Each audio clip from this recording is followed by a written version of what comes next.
Hello there. Welcome to Just the Discs. We talk about Blu-rays here. And today we are returning to the hallowed halls of Kino to talk about a handful of releases, cool stuff. Some of which I have seen, some of which I have not, but am very curious about. But let's get into this. I'll start with the one that I definitely have seen and definitely love, and that is William Friedkin's film The Hunted. And this is from 2003. My bad. And I only discovered this one within the last couple years. Talked about it on one of our episodes of Pure Cinema. I can't remember. It was like a 2000s Missing Pieces or Director's Missing Pieces, but definitely one that I had somehow missed when it came out for whatever reason, and totally regretted that because it is, I mean, we use the word banger a lot, but this is a real banger for sure of a movie, and it's a tight, like 94 minutes, maybe one of the shortest films that Friedkin ever made, and it is, I want to say it's like 60 to 70% chase. It could even be a higher percentage of chase. And it's about Benicio del Toro plays like a soldier who's been specially trained by Tommy Lee Jones to, be a killer, basically. Like, it's sort of a Rambo. It's like a kind of a Friedkin take on Rambo that's also like a chase movie. But it's just great. It's really good. So Del Toro, I guess, kind of like snaps, and he starts killing hunters in the Pacific Northwest woods. And then we cut to Tommy Lee Jones, and he's off in the woods, survivalist living, and he ends up getting involved in tracking him. So it's definitely kind of playing off his, fugitive United States Marshals kind of persona, and he's just great at that. And Benicio's great in this. He's doesn't have a lot of dialogue. There's one great scene with the two of them before it breaks into a chase again, and it's just really cool. But I just love this movie, and this 4K looks really good. It ports over the audio commentary from Friedkin, and it has 4 featurettes on the making of the movie, which were part of the, I want to say Paramount Blu-ray. Yeah, this is from Paramount. Brand new HDR Dolby Vision Master from a 4K scan of the 35 original camera negative. Yeah, it looks good.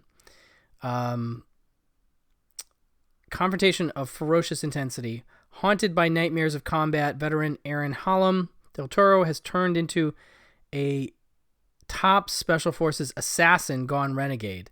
And when he viciously murders 2 game hunters in the Pacific Northwest, the FBI, Connie Nielsen, turn to one man who can track Hallam down and bring him in, the former warfare instructor, Lieutenant Bonham. Yeah, and like I said, this is a tight 94 minutes, and it just goes. And there's vehicle chase, there's a lot of foot chase.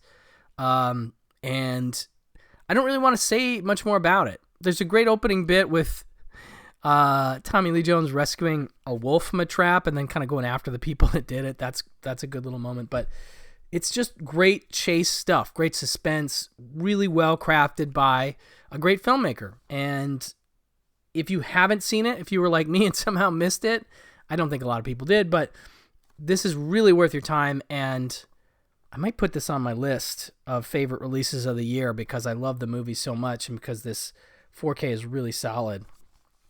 I have to make a note of that. But yeah, The Hunted from Kino, really, really solid new release from them. And I can go through the featurettes, actually. There is Pursuing the Hunted, which is about 8 minutes, 15 seconds. Filming the Hunted, 9.5 minutes. Tracking the Hunted, 4.5 minutes. The Cutting Edge, The Hunted featurette, 8 minutes and 41 seconds, plus 6 deleted scenes. That's the difference. There's, of course, a Blu-ray and a 4K in here. Just an aside, and maybe I mentioned this before. I don't know how you guys feel about which side you like to have what disc on, because the way Kino does it, they'll put the 4K on this side, which opens out, right? But this is where the normal, if you had a single spindle in here, it would be, the disc would be here. So whenever I open a Kino 4K, I switch them, because for me, I always want the main disc I'm going to be accessing the most to be in this tray. I think it has something to do with the way you hold a disc in your hand like this, whereas if you want to go over to this one, then you got to switch hands, you know what I mean? It just becomes kind of a pain. So I always switch them because I always access this spindle the most. Anyway, that's a stupid, very nerdy thing, but I just was curious if anybody else does that. Anyway, so the 4K has the commentary, but the Blu-ray has the featurettes and the deleted scenes and stuff like that. But great disc, high recommend. I've got some Kino Cult. I love that they're on, number 21 of this line, maybe even more.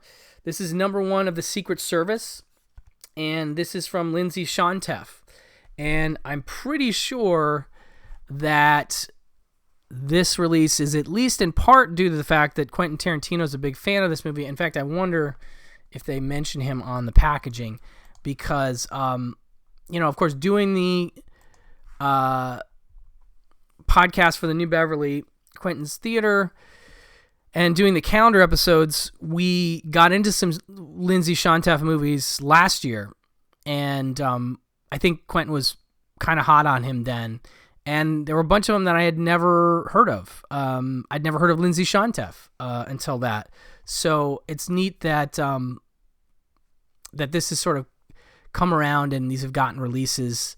Move over 007 and make way for the newest, grooviest member of London's Secret Service. His name's Bind, Charles Bind, Psychomania's Nicky Henson, a.k.a. Agent Number 1, and he's assigned to stop a mad millionaire's international murder plot. Accompanied by amorous Agent Anna, the debonair man of mystery tangles with an organization of nasty assassins known as Crash, K-R-A-S-H, a little acronym there, as well as with a variety of gorgeous but dangerous women, with Jeffrey Keane from Moonraker, Sue Lloyd from The Ipcress File, Dudley Sutton, John Pertwee, and Milton Reed. Number 1 of the Secret Service is a side-splitting blast of 70s Bondsploitation from master spy spoofer Lindsay Shantef. And this has a new audio commentary by Alan Spencer, who of course is the creator of Sledgehammer TV show. Also joined in the commentary Alger Griffiths, author of The Other Spies, The Many Imitators of James Bond. And Alan Spencer, very funny man, very intelligent, very thoughtful, but is able to combine the thoughtfulness and the funniness into what makes for a really great commentary. I was just listening to his track on Play Misty for Me, and was really digging him as a commentary person. So I'd love to see as many of these as he will do. New interview with editor John Lutton, and a video essay by filmmaker historian Chris O'Neill, which is very cool. I know Chris from the Fun City Editions releases, and obviously he's all over the place. He's not just working for them, but he does very nice essays. So definitely recommend any disc that has a Chris O'Neill essay on it is going to be worthwhile. Also has deleted scenes as well. So it doesn't mention this being a Blu-ray premiere, but I don't think this has been on Blu-ray before. So this is pretty exciting on that level. And I hope we get more Lindsay Shantef movies. There was the Blue Underground 4K. Oh shoot, I'm gonna forget what it is. If you look up Blue Underground 4K Lindsay Shantef, you should be able to see which one it is. But I'm blanking right now. But yeah, I mean this. You just look at the back of this and you're like, oh yeah, I'm into that. That looks cool. Anyway, that is number 1 Secret Service, Kino Cult number 21. And then working backwards, we have Kino Cult number 19. This is Baby Blood. And this one I've been wanting to see forever.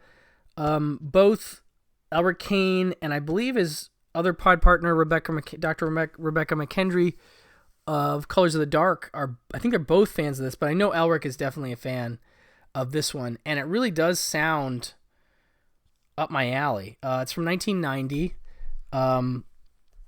Number One Secret Service is from 77, if I didn't mention that.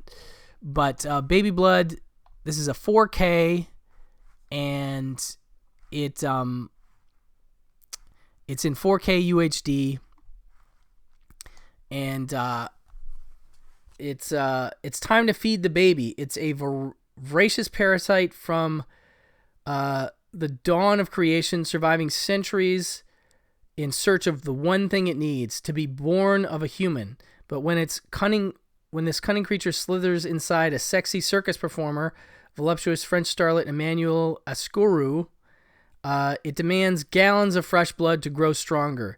Now this reluctantly expectant mommy and her chatty mutant fetus are off on a cross-country killing spree where prenatal care means violent carnage and the ultimate mother's milk is baby blood. Also known as the evil within, this French shocker is now preserved totally uncut and uncensored, with all its infamous womb-raiding, gore-spewing, and flesh-bearing beautifully restored in 4K. Co-written and directed by Alan Rabach. A gorehound's delight, says Fangoria. And this includes an audio commentary by the late film historian Lee Gambin and film critic Jarrett Gahan as well. Includes both original French and an English dub, if you're into that, and I definitely am. So yeah, this is going to be intriguing. This is a Studio Canal co-sponsored thing, so the transfers that they do tend to be pretty great. So I'm not worried about the scan at all. But yeah, this movie looks really intriguing to me from the back, and from the recommendations of my pod partner. So I'm definitely into that 4K as part of that Kino Cult line. Very cool stuff. Next up on my little stack here is Garbo Talks, which is definitely a shift in direction. This is from Sidney Lumet from 1984, one of only a handful of his films that I haven't seen yet. This one stars Anne Bancroft, and I'm just an example, I think, of the variety of films that Lumet did. I mean, he did thrillers, he did dramas, he did, and various kinds of dramas, courtroom dramas, crime drama. I mean, he's really one of our best ever. And though this film doesn't have necessarily a glowing reputation, and that's not to say it's not good, it's definitely one I need to see because I want to. A Dying Mother's, that's Anne Bancroft, last wish is to meet silent cinema star Greta Garbo, and that cost her son Ron Silver his job, his marriage, and his sanity. Carrie Fisher from Star Wars, of course, also stars in this funny and moving slice of life from legendary director Sidney Lumet. Yeah, I mean, this looks really... Oh, Catherine Hicks is in this too. Nice. Yeah, I just don't know too much about this one. I know you have Catherine Hicks and Ron Silver there, and you have Anne Bancroft behind bars. So it's kind of one of those things where I don't want to really read too much about it. I kind of just want to go in cold and check it out. But I do love... I mean, I haven't seen a Lumet film that I didn't find interesting in one way or another, so I know this is going to be intriguing. And I don't think this has been on Blu-ray before either, so this is a debut as far as I know. Audio commentary by film historians Howard S. Berger and Steve Mitchell also included, and as you can see, a nice slipcase. So Lumet gets slipcase respect, which I totally appreciate. So that's Garbo Talks from 84. Like I said, I've also been really into 80s movies this year, and I just joined Drew McWeeney's last 80s newsletter you'll ever need, Substack, where he's going through basically he's doing something similar to what he did with Scott Weinberg in their 80s All Over podcast, which they didn't get all the way through the decade, but they did a heck of a job and getting through a lot of it. But basically he is going through all the movies released in the 1980s. And he posted something on Blue Sky recently about how he had finally completed his collection of all the films released in the 1980s on a Plex server that he'd put together. And so he's using that obviously for his newsletter. And I was like, well, I got to get in on this newsletter, and I want to hear about some of the obscure stuff. And I'm sure he's talked about Garbo Talks, but it feels like one of those movies that's for the 80s spelunkers, if you will, digging for the lesser seen, lesser talked about 80s movies. So excited to have that on Blu-ray. Some classic film stuff. This one I wanted to check out before our 1930s episode of Pure Cinema, which we put out a little while back now. This is Maniac, not to be confused with the Joe Spinell movie. It is from 1930. What is it? 1930. I'll look it up in just a second here, but it's one of those that's in combination with, or it's a Kino Classics co-production with Something Weird, and they put together a really nice collection of interesting classic exploitation films from the period. This is Forbidden Fruit, The Golden Age of Exploitation, Volume 17, and it's from 1934. It's only 51 minutes long, this feature, actually.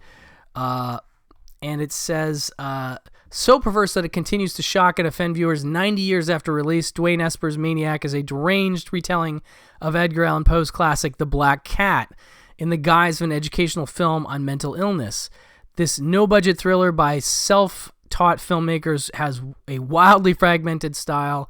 Its intrusive use of title, scrolls, stock footage, and gratuitous nudity make it one of the first true underground films, with a gruesome wink at the eyeball-slicing scene of Un Chien Andalou.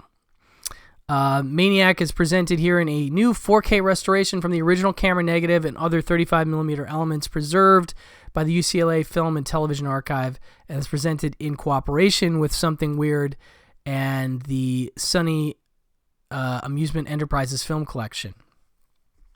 So, as you expect, it's a 51-minute movie, but they've got some nice extras here. There's four true crime shorts by Dwayne Esper and Louis Sunny. You Can't Beat the Rap, The Last Hour of the Killer Mirrors, The March of Crime, and The March of Crime Second Edition. Doesn't, I wonder if it lists what year. No, it doesn't. Wait, no, it doesn't list what years those are from, but audio commentary by Brett Wood from 1999, author of Marijuana, Motherhood, and Madness. Original trailer, 2024 release trailer, trailers for Dwayne Esper's Narcotic, which is another one I want to see. That's from 1933. And Marijuana, Weed with Roots in Hell from 1936. So this director, Dwayne Esper, did a lot of underground films that are obviously sounding like cautionary tales in the vein of Reefer Madness and that sort of thing from this period, the hysterical anti-drug films. And they can be pretty wild, especially when there's absolutely no studio involved and it's just them going off the rails. This sounds pretty nuts to me, and I love that they continue this collaboration with Something Weird, which is just an incredible company that, you know, really preserves and continues to preserve some wild outsider cinema. And yeah, hats off to Kino for continuing this series. So I can't wait to dig into this in all its glory. So that's Maniac from 1934. And lastly, we have another film noir collection, one of the Dark Side of Cinema. This is number 22. And this one includes The Enforcer with Bogart. It includes The Scarlet Hour and Plunder Road. I think all three have been on Blu-ray before, but these are going to probably have some new commentaries, I'm pretty sure. Yes, and Alan K. Rhodey is involved in two of them. Let's start with Plunder Road, which is, I don't know, actually. Scarlet Hour is one that I discovered last year, I think. Imprint Films put that on Blu-ray, and I'd never heard of it, and I really like that too. But Plunder Road's pretty great. Gene Raymond, Gene Cooper, Wayne Morris, Alicia Cook Jr. I remember when I was in my video store years, one of my coworkers watched Plunder Road. He was a big noir guy. Shout out to JT. And he was like, I think he didn't say David Mamet, but he was like, I think the guys who made Heist saw Plunder Road and were like, I want to do a movie like that.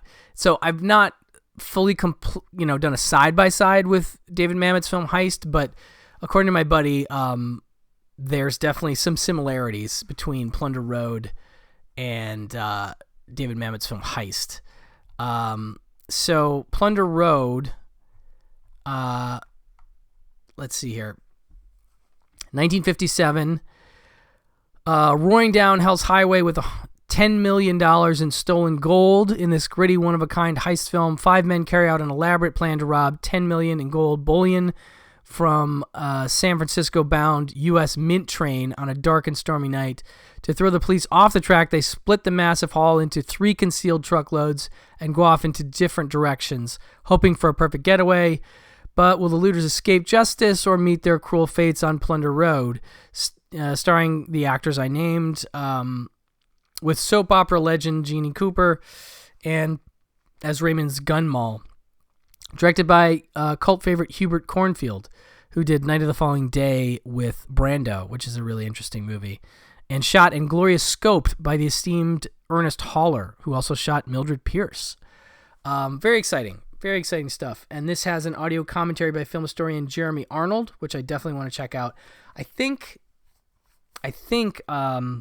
Olive put this out with a bare bones disc before. This is a 2021 HD master by Paramount from a 4K scan. So this will be better than your Olive Blu-ray for sure. Next up, I'll do Scarlet Hour, which is directed and produced by one of my sort of emerged as one of my favorite directors, despite the fact that he doesn't have a great reputation as being a particularly nice man, Michael Curtiz. And yeah, Scarlet Hour really impressed me. Like, just, it's from 1956. Plunder Road is from 57. She'll do anything for a thrill, including kill. From Michael Curtiz, legendary director of Angels with 30 Faces, Casablanca, and Mildred Pierce, comes another dramatic triumph, The Scarlet Hour, introducing Tom Tryon and Carl Omart, who was in House of Haunted Hill, I guess, as sales manager Evie Marshall and his boss's wife, Polly, who, while scandalously parked out on Lover's Lane, overhear burglars planning for a heist of precious jewels. Driven by desire, Polly and Marsh proceed to concoct a criminal scheme of their own. Twists and turns abound in Curtiz's suspense-packed VistaVision production, shot by Lionel Linden, who also shot The Manchurian Candidate, co-starring Jodie Lawrence, James Gregory, Elaine Stritch, and E.G. Marshall. Guest star Nat King Cole, crooning "Never Let Me Go" is a jazzy highlight. Yeah, it's such a neat premise, because you've seen the idea of like, young guy who works with older dude who's married to an attractive lady, start a secret tryst and conspire to maybe kill the husband.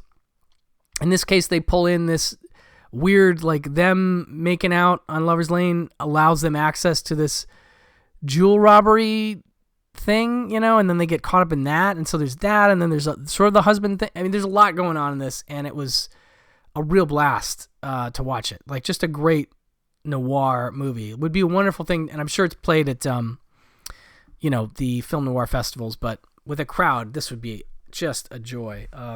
This has a commentary from author, film historian Alan K. Rhodey, one of my favorites for noir. Like, he and Imogen Sarah Smith are some of the top tiers for me and always do a nice job. And he's very entertaining and funny when he does his tracks, too. He's doing commentaries, but he also kind of makes comments, which are often pretty funny. Okay, so then we have lastly, and Scarlet Hour is a 2021 HD Master from Paramount. And then this is a 2022 HD Master from Paramount from a 4K scan, The Enforcer, with Bogart. And this is one, I'm trying to remember if I've seen it or if I'm getting it crossed with, like, The Harder They Fall, which is like a boxing sports writer movie, so I don't think that's what this is. Screen legend Humphrey Bogart is in fine form as a crusading district attorney out to convince the head of a vicious murder for hire gang. I do remember watching this. When his star witness is killed, Bogey must race against time to find the evidence he needs to bring the mob boss to justice. Told in a series of flashbacks, this tense, tough-as-nails crime thriller on the cutting edge of film noir was based on the true-life Murder, Inc. trials, stylishly directed by Brettain Windust, with uncredited help from the great Raoul Walsh, and beautifully shot by Robert Burks, who shot Vertigo. I think he shot some other stuff for Hitch, too. Did he shoot Rear Window? I can't remember. Stellar cast includes Zero Mostel as the nervy thug Big Babe Lazick, with villainous favorites Ted DeCorsia and Everett Sloane, of course, from the Mercury Theater Company, who's in all the Wells films. Audio commentary by Alan K. Rhodey, which I definitely would love to hear. No, it's got a neat structure because it is this flashback thing, and yeah, this is a really nice set. Like, I'm really into all three of these movies, and so this is a high recommend. I mean, I do love these box sets. I love that they're on 22, which to me says that these sell well because they wouldn't keep going if they didn't. But let's keep it going. This feels like a good stocking stuffer, a good Christmas gift for your noir classic film fan in your life. Definitely grab Dark Side of Cinema 22. Those commentaries I'm really looking forward to checking out. So anyway, lots of cool stuff from Kino, and I think, I'm into all this. So definitely check all these out if you get a chance. Thank you so much for listening, and I will talk to you soon. Bye-bye.